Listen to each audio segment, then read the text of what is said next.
Hello everyone and welcome back to the gold making series, and I finally managed to give away the Sky Golem. Unfortunately the original winner didn't actually come along to collect it, so I re-rolled and Mr. Binky won, and I'm going to try and put the footage of him collecting the beautiful Sky Golem on the screen for you there.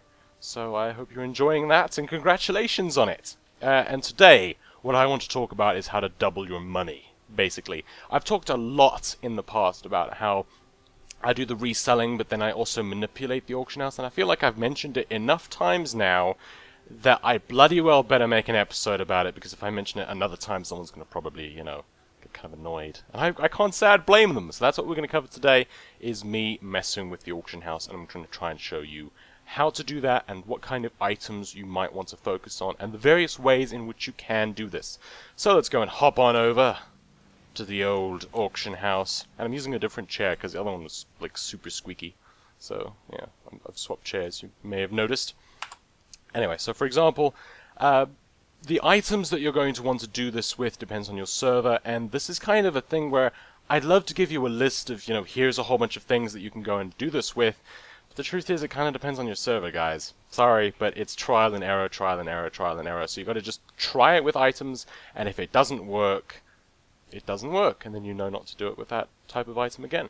So we're going to go with fel iron bar and fel iron ore. I love doing that, but there is no fel iron bar.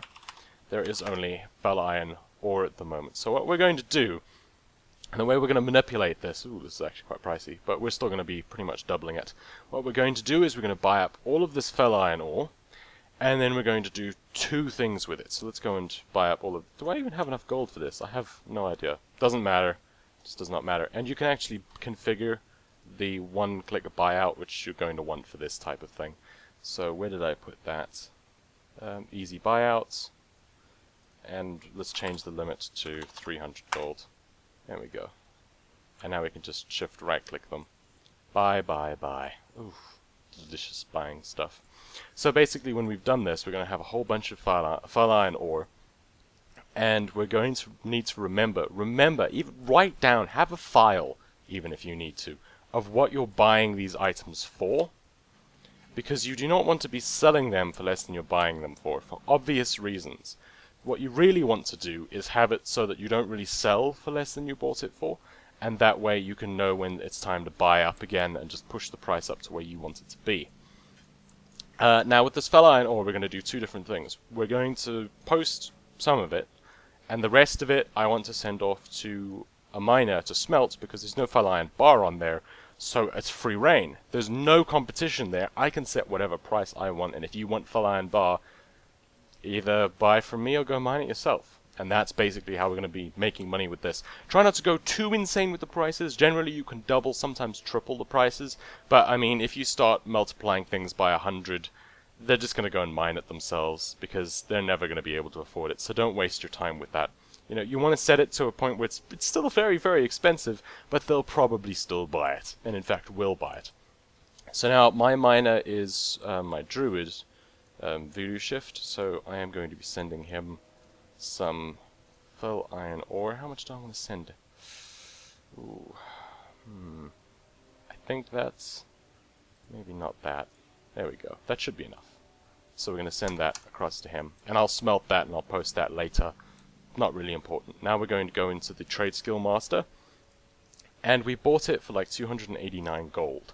So I want to go over to fel iron ore, view the operation options, post, and I've got my little phone calculator here to make sure that I don't make mistakes. And basically you want the minimum price to be 289 gold, 0.44 silver, and then you've got the 14 copper after that, and then you just want to divide that by 20. So we want the minimum price to be like 14 gold. It's a bit excessive, but whenever I mess with the price, this is generally what happens. Maximum price, let's make that maybe 30 gold. Not entirely sure if I'm doing this correctly, but this should give you the general idea. And of course the normal price we want to be, let's call it 20 gold, not quite double because it's already quite high. And generally this is one of the reasons I love fel iron ore, and that's why I'm showing it to you. Another item I like a lot is infinite dust. Not quite as much as fel iron ore, mind you, but I really do like doing this with infinite dust. But the thing about fel iron ore is I can just put it at that price and it will sell. And there's hardly anyone posting. I don't tend to get undercut very much. And I just, get free reign of the market to manipulate it and abuse it horribly in whatever way I want to. So now we're just going to go and have the Tradeskillmaster posting that, and we can see what the buyout is going to be. Oh, there we go. We can see bid 405 gold, buyout 405 gold. So it's quite intense. They'll probably still buy it though, and then I'm just going to make a huge amount of money from that. So basically, even if you don't have stuff on resale that you can really get a good deal out of, you can just make a good deal for yourself, manipulate the auction house, and double the price. That's one of the things. So now we're going to have a look at... Let's organize this. That's Bank Stack, by the way. Beautiful add-on. Now let's go and have a look at Infinite Dust, and we can do the same thing there. Try not to do these things. If you're searching for items, make sure that you have enough gold, right? This is a fairly advanced thing. You need to have plenty of gold to be able to do this. Not just to buy up everything there, but also for future manipulations, because sometimes someone will undercut you, and you need to continue push it up, because if you're posting it 4 times the price and there are 30 people undercutting you, nothing's going to happen. Also, try to avoid particularly competitive markets. You'll find that Infinite Dust, for example, and Feline Ore, why they're so good is because there's so few people posting, which means that you can manipulate the markets very, very easily. Things like Copper Ore, there's a million level 1s. They will undercut you like crazy, and there is just so much copper ore going into the market there that trying to manipulate that, wow, that would be a mission. You'd probably have to stay there all day to try and manipulate it, and you really don't want to have to do that. So we're going to go into the Infinite Dust now. And we're buying it for 19 gold for 3 stacks, and 118 gold for a stack of 20. Just pay attention to the general thing. Also, one of the other things you can do is sometimes there'll be people that have posted at 200%, twice the normal price, already. You don't have to buy those auctions. Remember, you're trying to push the price up. You don't need to buy up everything so that you're the only one there. Being the only one there does not matter. Being the lowest price there is what matters. So if they've got something up there for 200% of the price, buy up everything underneath that, and then just undercut them by like a copper. And then you get what you want without having to spend the absurd amounts of money buying their absurdly priced goods. So we're just going to buy this up, and then we're going to post this. Another thing you can do with the Infinite Dust is you can post it in a variety of ways. So, especially when you're getting quite a lot of things, sometimes you don't always want to have everything in stacks of 20. So what I will generally do is I might split the stacks. So I'll have some stacks of 20, some stacks of 5, some stacks of 1, some stacks of 10, some stacks of 2.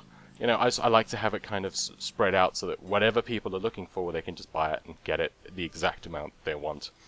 And now with the Infinite Dust, I even want to... This time I won't be using Tradeskillmaster. You know how to set that up. I have made guides on it, but I kind of want to show you how I do this whole thing with setting up the stacks of 4 and 5.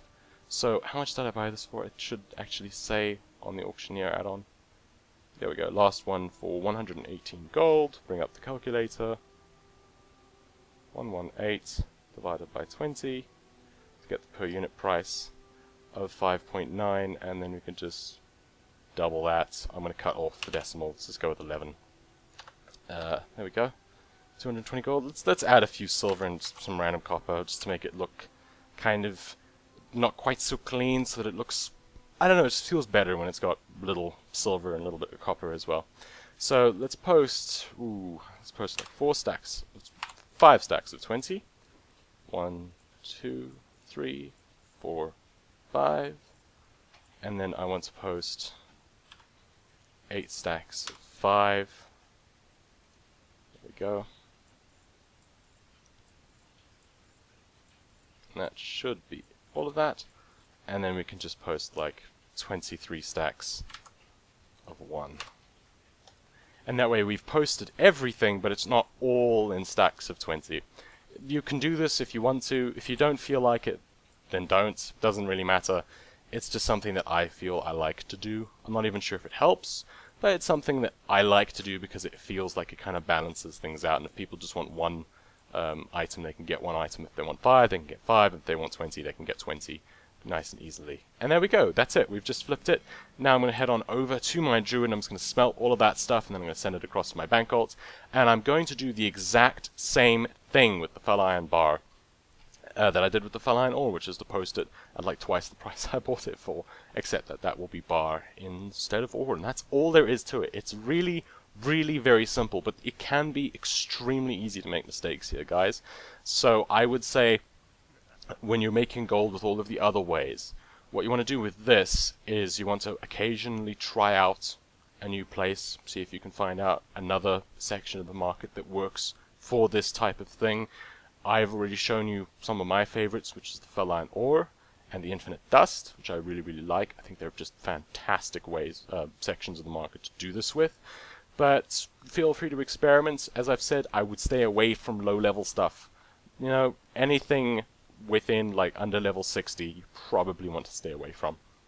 Outland and up is generally where you'll be able to do this with, because under level 60 there's just too many people posting those things, and generally the people posting have no idea what they're doing, which means that they'll undercut you insane amounts, and there'll just be so many of them, and they'll drive the price down, and it's just not worth it. It really isn't, and it takes way too much effort, whereas with these markets it's actually quite easy. So that is it for this episode of the Gold Making series. I hope you enjoyed. Do you have any ideas? What is it that you want discussed in the next episode of the Gold Making series? Let me know in the comments section below, or on Twitter, Facebook, or Google+. Thank you for watching, and cheerio.